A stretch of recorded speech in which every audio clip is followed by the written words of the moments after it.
Yeah, very good. Good morning. This month of love, February, au sio? Yeah. Na leo niko hapa holding it down for Safin.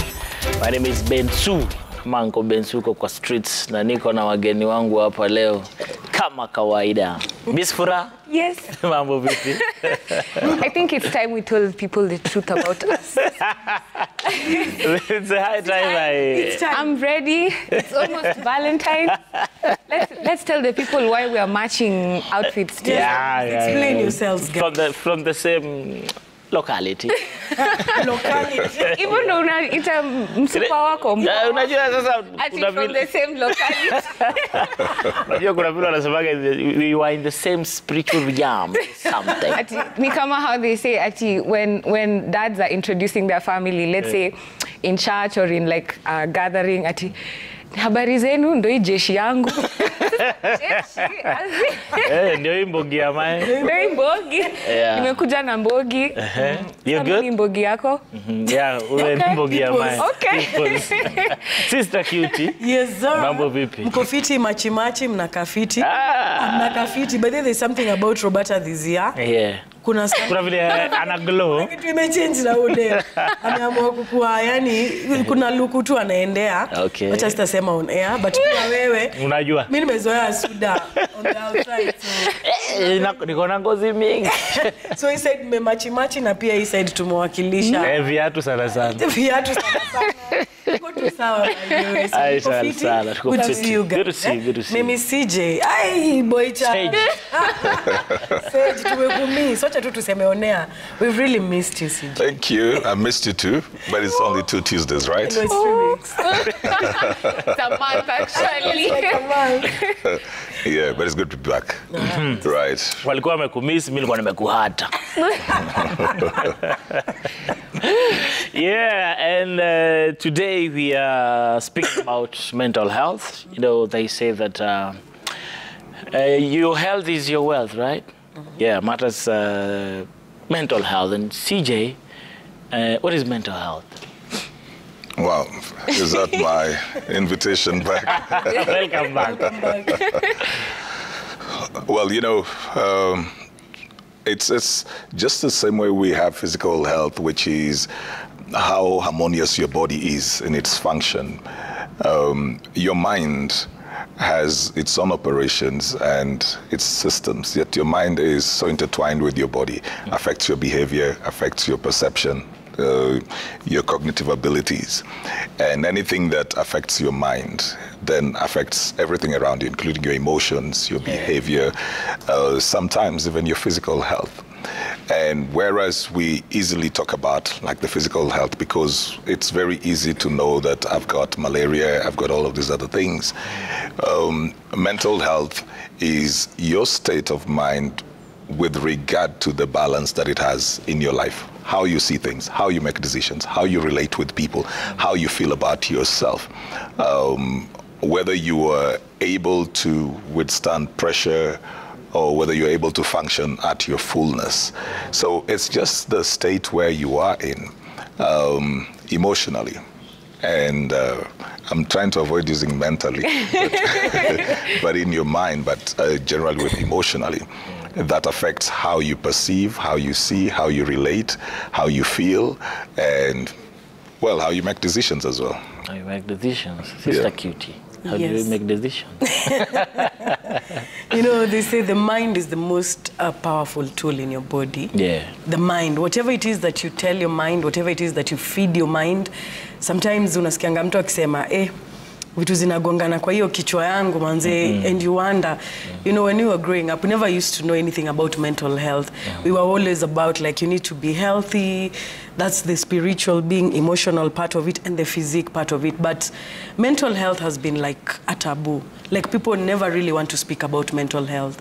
No one wants to speak about the mind. And then people with mental issues were always seen like, au ni wenda wazimu. And they were always like cast out in the society. In most places they were like, wachana huyo ni mwenda, you know. We used to do that a lot, like just blow it away. But we've come to realize that mental health is really becoming an issue in this generation, you know. Like we're all growing up and we're realizing, mental health is really a big deal. And as I said, it's about what you feed the mind, you know. And I love giving these examples, like when you're in the gym and your body is giving up, you need to tell your mind you can't stop. Your body is already giving in. The physique is already giving in. But the mind. But the mind has to. The mind keeps telling you, you need to finish the 12 reps. It's 12 reps. You need to finish them. But your body already gave in. It's so exhausted. At the end of the day, it's all about your head. What's in your head? What's going on in your head? Someone you call her Miss Furaha. You know. At the end of the day, it's what we know about Bobby. It's what we see. Always about Bobby. happy. She's always happy. But at the end of the day, the question is, I was watching something and someone asked, are you happy? Are you happy because you're in front of people? You portray this character of, I'm QT. I'm supposed to be happy because I'm a radio presenter. So people need to see me as happy. People need to see this character.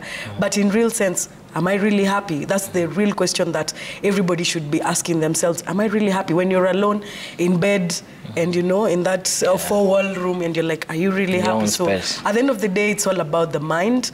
Yes, the physique can be okay. You can be okay physically, spiritually, and emotionally. But at the end of the day, it's about the mind, and it's the most powerful tool. All right. So that's mental health for me. Miss Farah, you're always happy. Yes, even now. Even now. Do you think that it's true that many people hide their mental issues and behind their happiness? Yes, and you see, the biggest even problem is not even the hiding. The thing is, they're not even sometimes hiding intentionally.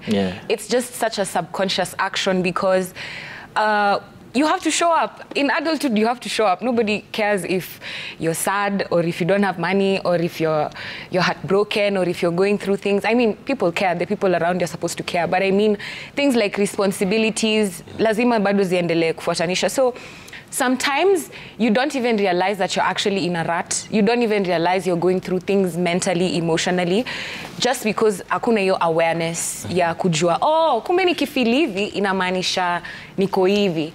So we brush it away because hatuna hiyo knowledge ya these are the symptoms of depression. This is what you feel when you're going through a panic attack. This is how anxiety is like. We just dismiss it as and because we don't know ourselves and we don't know our bodies, how jui kuka with yourself enough to process your emotions, understand, manage your feelings, you're not able to really pinpoint where is this feeling coming from. Am I just sad because I'm having a bad day? Or have I been having bad days for like 3 weeks and I've not even noticed? Sometimes unaona tu utaki kula, una appetite, unafikiria tu, sina njaa. Inafika siku ya tatu, uwezi toka kwa kitanda because hauna hata strength. Though you realize, oh my God. And it's in the simple things like even waking up to take a shower. Leo utalala in bed the whole day, kesho ufanye hivyo. Friday inafika una realize, oh my goodness, I haven't spoken to anyone. Or sometimes you don't even realize because you don't have the awareness. You just think, this is normal bed rotting. This is just me relaxing. But if you're keen enough and if you have the awareness and the knowledge to be able to understand, I'm not okay, this is not how I usually am, something is wrong. If you have that awareness, it makes it easier for you to even say, yo, cutie, man, this sijatoka bed tangu Monday. I don't know what's wrong. I don't know if I'm just... Then, you know, when you talk to the people around you, you're able to get help or people are able to listen better. But kama wewe mwenyewe haujui una feel nini, ama una go through nini, it's quite difficult. So it's not really hiding, it's just... Sometimes you don't even have the words or you don't even know how to articulate what you're feeling because how do you explain emptiness? How do you explain the hole you feel in your heart every day when you wake up and you just want to sit on the floor or lie under your... How do you explain that to someone? People who also don't have the same awareness to be able to say, Bensu, I don't think it's normal to wake up every day with like a gaping hole in your chest. There might be something. Are you chronically sad or what is it? So kama, I think ni hiyo shida ya awareness. So kama hauwezi jibonga, hauwezi really kuji-explain. And did you guys know it's possible to die from a broken heart? Yeah, animals die from broken hearts. Human beings die from broken hearts. Your heart just gives in. It just gives up because you're so sad and broken and depressed. But because we don't take it as seriously as when you break your leg, we don't take it as your heart being broken or your mind being not okay. We don't take it as an actual problem, an actual illness that needs it needs attention, it needs for you to be listened to, because we don't take it that seriously. That's where people end up in situations where Yeah, true. And I was having this discussion with someone, and I was telling them about how one time I was so depressed, and then they asked me, why were you depressed? Before I could answer, they said, it was because of a boy, eh? And then I sat and thought about it. I mean, okay, yeah, it could be because of a boy, but it's because of the things that happened to me, the things that were done to me, the emotional abuse, the gaslighting, the lying, all those sorts of abuse. So it's not really because of, I mean, yeah, that person could be the cause of your issues, but then all the emotional dysregulation that you've been going through while you're in these relationships with people, could be at your job, could be with your family, could be with your lover.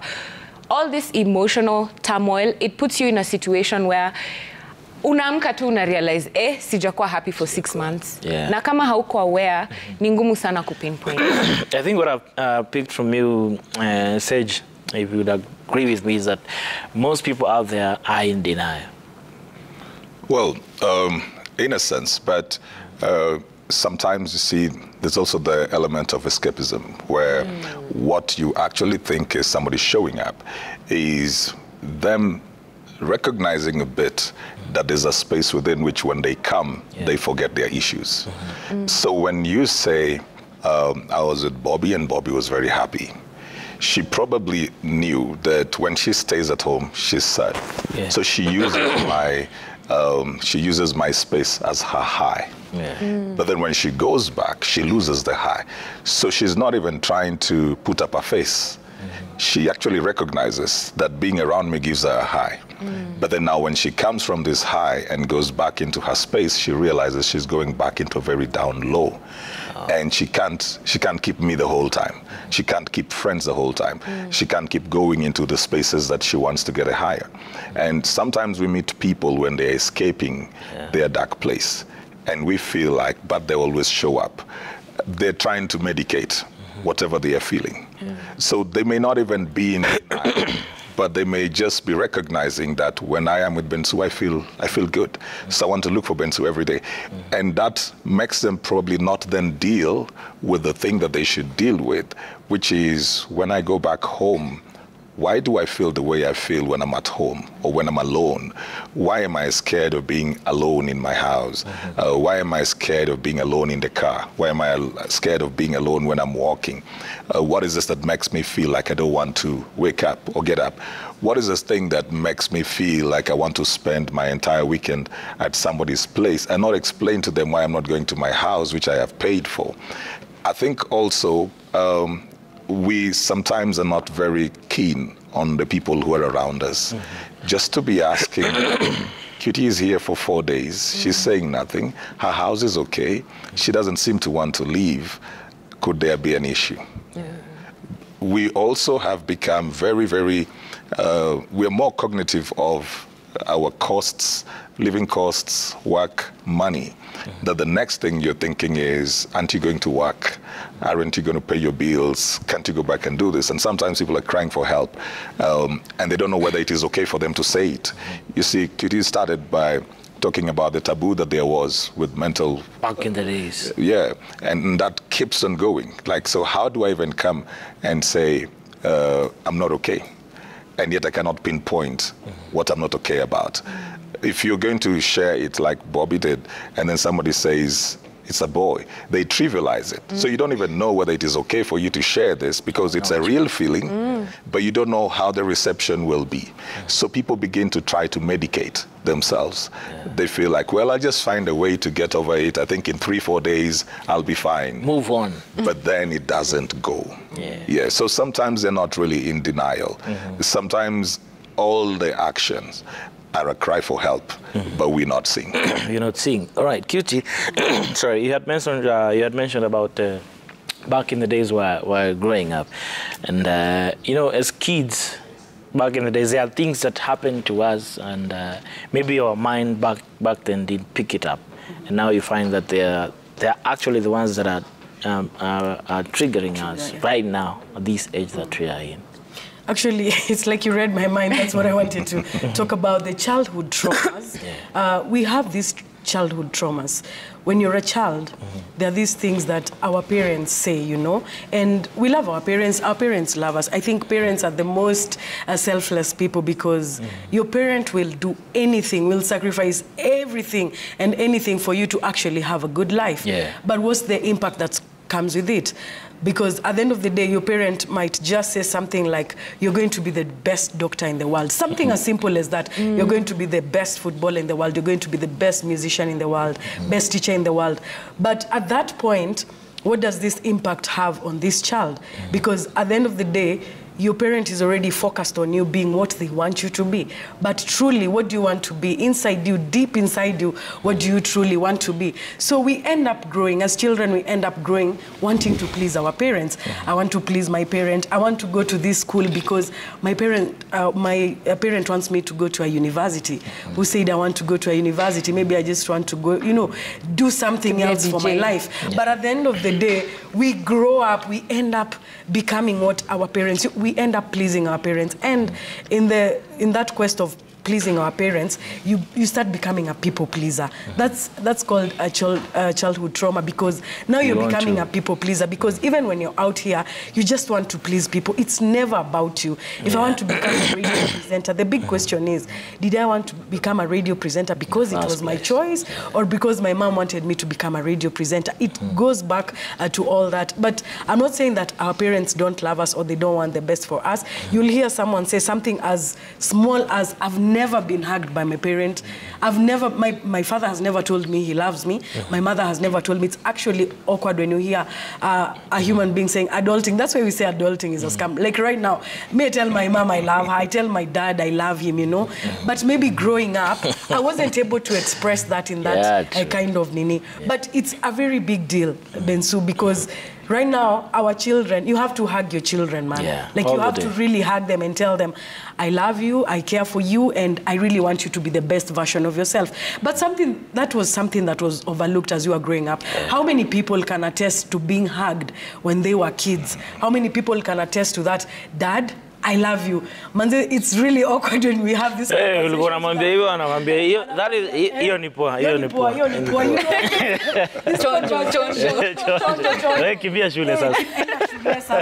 But in actual sense, that's what we really want. We really want to be hugged. So you end up looking for this one thing when you're growing up. You're just looking for this one thing. You don't know what it is, but you just end up looking for this one thing. So even when you're entering into a friendship or a relationship, you're actually looking for that someone that will always hug you, that someone, actually a funny story is that my friend, when they used to be like, they're hugging me, they're all in my space, I'm like, yo, stop hugging me. Yo, I used to feel like they're all over in my space. Even saying the word I love you, right now is when I'm talking to my friends on phone, I'm like, hey, by the way, I love you. I can comfortably say that. But Kitambo, I never used to be able to actually say that. Why are you saying, by the way? Why can't you just say I love you? No, that's what I'm talking about, you know, the childhood traumas. Something as simple as that, you kind of look for that something. You don't know what it is that you're looking for, but you're actually looking for it. And when you grow up, you come and realize, I never really wanted to be a doctor. Why did I even come to this university? I don't even like this school in the first place. We've seen kids talk about, I went to school, something as simple as, I took you to the best school. You need to perform. What do you mean you took me to the best school? Your parent is doing the best for you, but for you, it's actually pressure. I took you to the best school. You need to give me results. If you don't give me results, you're disappointing me. You're disappointing. You know how big that's impact on your child. I'm disappointed in you. When you tell your child that you're disappointed in them, you don't know the impact that is going to have. So this child will end up growing knowing that I don't need to disappoint the people around me. I need to always be this perfect person. So you end up in this character of, I always need to please everyone. And it's the sad truth, but that's what is happening right now, Bensouda. You find that people are just growing up in things like, oh, I need to be loved, I don't need to disappoint. Someone said, I was watching something on a podcast, and this comedian was saying, for him, it was about, he became a comedian because he was ending up pleasing his parents, because one of his parents was actually depressed. So he always had to be the happy child in the house, like making the dad laugh, making the dad laugh. And you know, when you hear that story, you actually become, that's why he became a comedian, because he's always like, I need to make people happy. Yeah. The people around me, I need to make them happy. But if you look at his history, he's like, my dad was always depressed. My dad was always coming to the house drunk. My dad was always sad. And if my dad is sad, then the whole house is sad. So he used to make the jokes to make the dad happy. So when he did that, now the house started becoming a happy place for them. And he ended up becoming a comedian. But at the end of the day, he's saying, I didn't want to become a comedian, but I ended up becoming a comedian because I'm now a people pleaser. I need to make everyone around me happy. So Bensouda, that thing about childhood trauma, I think even as parents, how we talk to our children, how we address them, what we tell them, it has an impact. And I know we love our kids and we want the best for them, but just be careful, I think, about how it is that you talk to them and address them. All right. Miss Fra, before it becomes worse, what are the simple things that you think one would do to help, like, not fall into maybe a mental health crisis? Ya kwanza tu ni ile point mi reiterate hapa every 10 minutes. Kujipenda na kujijua. Na hizi statement uka very simple. Juu ukiambia mtu ajipende, si of course najipenda. But love is it's a doing word. It's an action. It has a lot of intentionality behind it. You have to do to love. You have to become. You have to be very intentional. And how I can explain this is by kujijua na kujipenda ni literally kujijua, like kujiuliza, napenda nini, napenda kufanya nini, napenda kwenda wapi, napenda kukana nini, nini mi enjoy, kala napenda ni gani, chakula, all those questions down to anything. How do I like wearing my hair? Which shoes do I like? Most people think they know these things about themselves, but these are conversations they've never had with themselves. And most times people like this, they'll fall for anything. They'll do anything. They'll always go with the crowd because they've not set boundaries. They don't know much about themselves. Saa hizo mse ukimwambia twende shots, say mtaenda. Na saa ingine hata hataki. Hiyo people pleasing yenye QT was talking about. But it's because they're not firm in themselves to be able to make even decisions that are about themselves. And I say kujijua na kujipenda because when you know all these things about yourself, anytime something is amiss, you'll be able to tell. You won't even need to wait for the next person. I mean, sometimes you can't notice yourself that you're in a mental rut. But ukijijua kabisa, utarealize, leo sijatoka bed. Is it because, like, I'm sad? Is it because, what is it? Is it because I don't have money? Is it because QT aliniongelesha vibaya na tu na feel tu niko down? Is it because my body is just exhausted? Like, what is it? When you're able to answer these questions after you ask them to yourself, then it becomes easier for you to realize, oh, it's been 1 week, sija call mamangu. Or is there something wrong? Like, am I feeling something? Or am I avoiding her? Or am I... But it takes a lot of intentionality. So that's the main thing that I use for myself. Because in as much as mini Miss Furaha, I'm not happy all the time. Forever. I do go through things. I do feel sad. I get anxious. I get depressed. I lose money. I lose friends. I get heartbroken. All these things happen to me even every day sometimes. And I am the way I am because my happiness is intentional. It's work. It's I want to be happy. Not ati happiness itanipata huko pali ndakuwa. You have to find for that happiness. Naitaka. So lazima niende. That's why it's easier for me. And how I find this happiness is I'm able to spot things to be grateful for. I'm able to find things to be happy about. It could be something as simple as seeing you guys today, and that will make my day the whole day. And I can't really pinpoint, maybe siwezi pinpoint what really makes me happy or what has made me happy.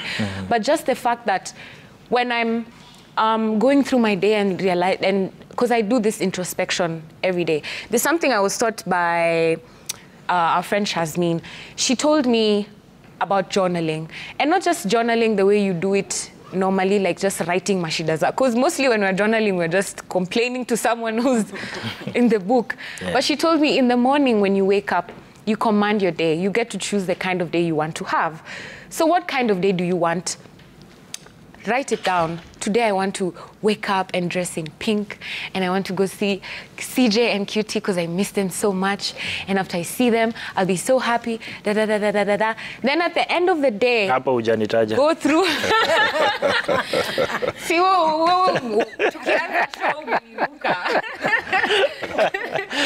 after this. And then Gioni, you go through it and see, like, did things happen the way you had planned? Did things go the way you wanted them to go? Do you have spots to be grateful for? Were you intentional about being happy today? Because for me, if seeing CJ, Bensu, and QT is going to make me happy today, it means I have to wake up early. I have to get dressed. I have to be ready. I have to show up at the studio. Hizo vitu zote ni intentional. Because I had the option to sit in bed and then be sad because I've not seen my friends. It's still a choice. But my choice was to show up and to do something that makes me happy. So it's a lot of intentionality. Lazima ujijue kabisa.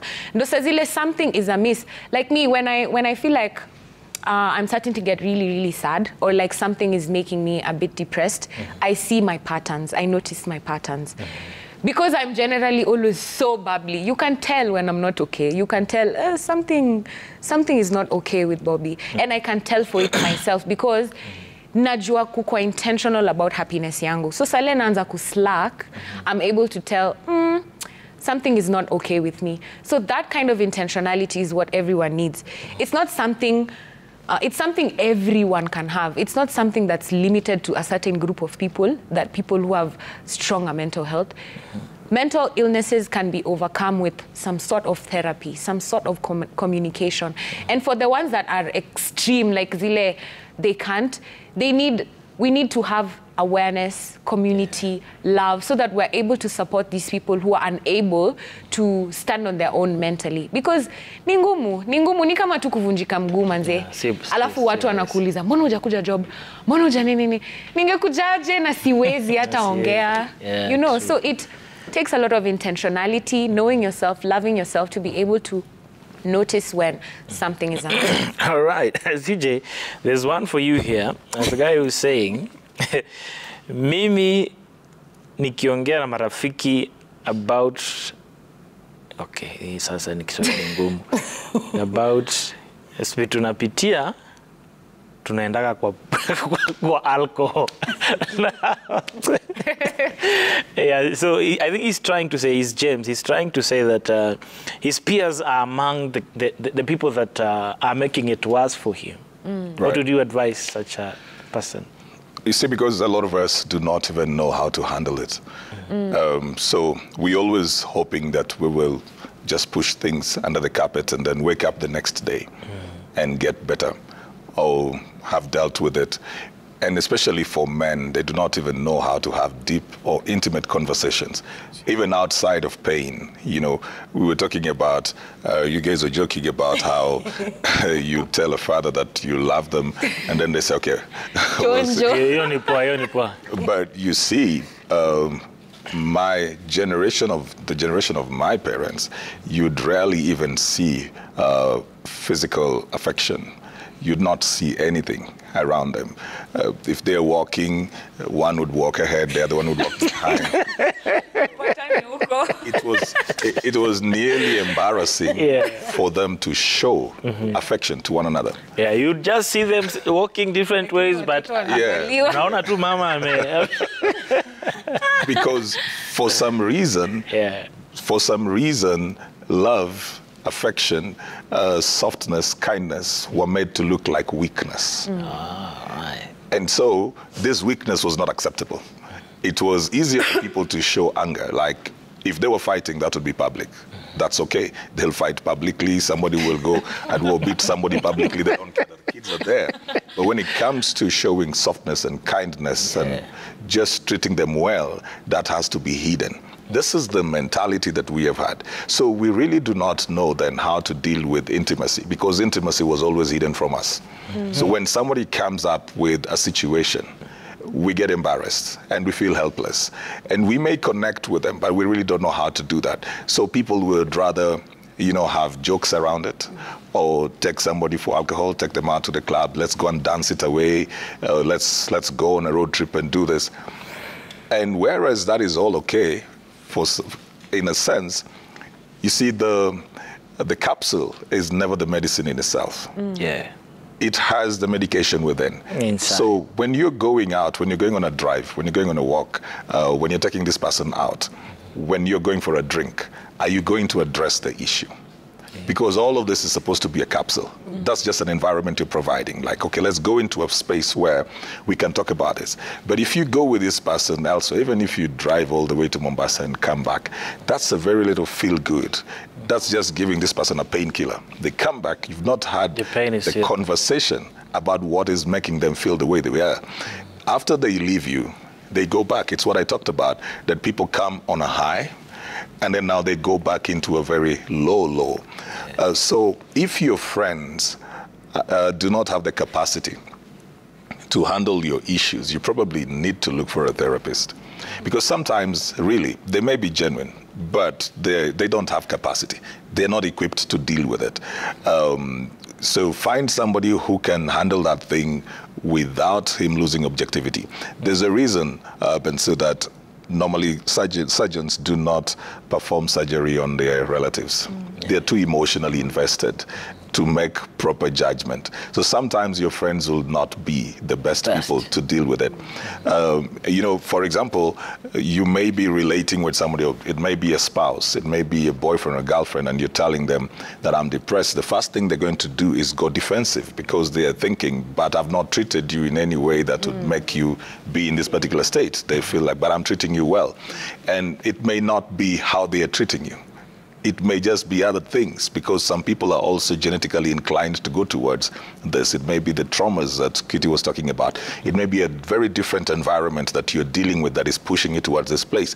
So the person who is close to you, they want to see their role in this, and they might begin to feel that they are being blamed for you going through what you're going through. So you'll hear some people saying, but I'm always here for you. Yeah. I'm always talking to you. I'm always reaching out to you. How come you're going through this? So sometimes the people who are closest may not be equipped because they're too emotionally compromised to even help you. So you may need somebody that you do not know, an outsider, a professional, or go to your priest, go to a counselor, sit with a stranger who can talk to you objectively, who doesn't have judgment. Yeah. And just to add on that, you see, sometimes we bring in jokes to just cover the mental health issues, because at the end of the day, Ben, so how would I know that I'm actually depressed? That's the big question. How do you know that you're actually suffering from mental health? As in, what are the, we don't even know the symptoms. Sometimes you might sit back and look back like 3 years ago and you're like, I was actually suffering from depression, but no one has... I was eating a lot that time. I was eating a lot at that time. I was crying a lot at that time. But no one is teaching us about mental health, the symptoms, how to deal with them. What is even depression? What is stress, because it starts from stress, then it goes to depression. Who is teaching us? Who is talking to us about all this, Bensu? And I love what we usually talk about on our show on radio, Shatta and I, because we keep talking about this thing of mental health should be a subject in schools. This is something that the government should actually take seriously, like on a serious note. This should be a subject in school, because if we start from that age, then we are cutting off the roots. Because if you don't take off the roots, the tree is going to grow to be a bigger problem. But if you start at the root cause, the buck stops with who? It's the parents, it's the government, it's you yourself. Because if we talk about mental health in schools, these children will be able to know, okay, I'm actually suffering from something that maybe it's from my childhood trauma, you see. But we are not talking about these things. We just want to push them aside and be like, okay, we're supposed to be the strong one. We were joking here when the show was starting, like, my boy child, the boy child is always like, you're a man. You can do that for yourself, right? You don't need me to actually do that for yourself. So this boy child will always end up growing, thinking, oh, I'm supposed to be the man of the house. I'm not supposed to see. You see, CJ has talked about it being seen as a weakness. Emotion can be seen as a weakness. You're not supposed to cry. You're not supposed to cry. You're not supposed to... CJ, do you cry? CJ, do you cry? I do. Do you cry? Kwa bafu vibaya sana. You see now, that's how men or the boy child is supposed to be. We are not supposed to see Bensu cry. We are not supposed to see Sage cry. But for me, I can call Roberta crying, or I can go to her house and say, by the way, I need a crying session. Then you both cry. We both cry. By the way, we have this crying session. As women, tuko na hizi sessions si ukachini tunakulia manze. Unajua, like, we just let out the emotions, we talk about it, and when you leave that house, you're actually like, I'm actually feeling better. But what about the boy child? Who is handling the boy child? Who is talking to the boy child? Because the boy will never come at directions. Even as a man, asking for directions, you don't want to be seen as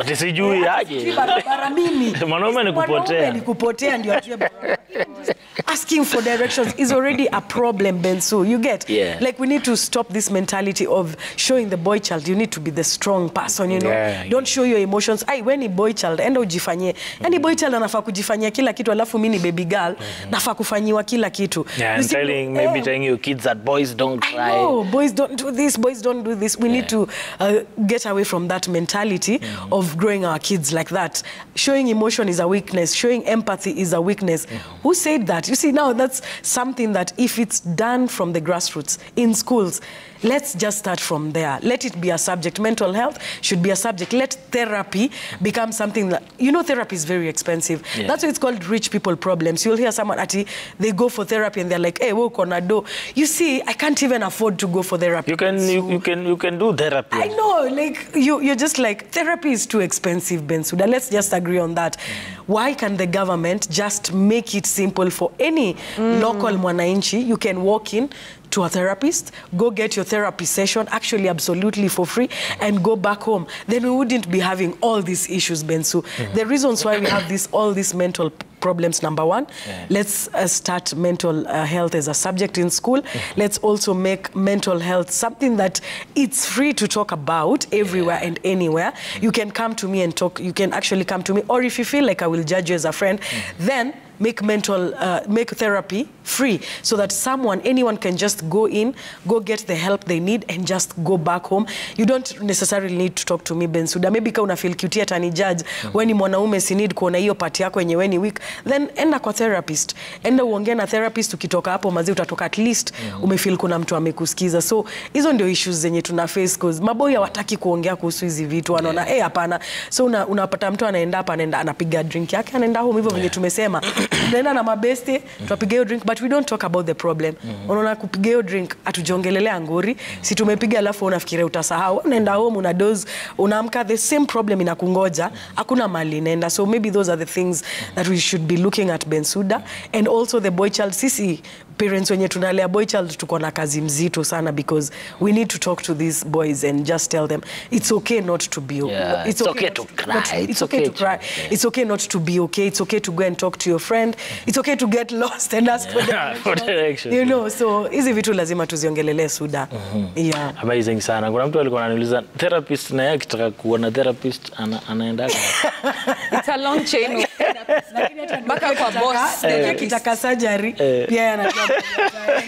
Ndio kuna mtu aliniambia bana, mimi nilikuja kwa therapist nikamwambia story yangu, tunalia wote hapa. But hiyo unajua pia ni therapy. Hiyo kulia nyi wawili pia hiyo ni therapy. Okay, sasa naambia time imekimbia sana. I think we'll do our parting shots starting with Miss Furaha. Manake time nayo pia imeenda sana. What you say?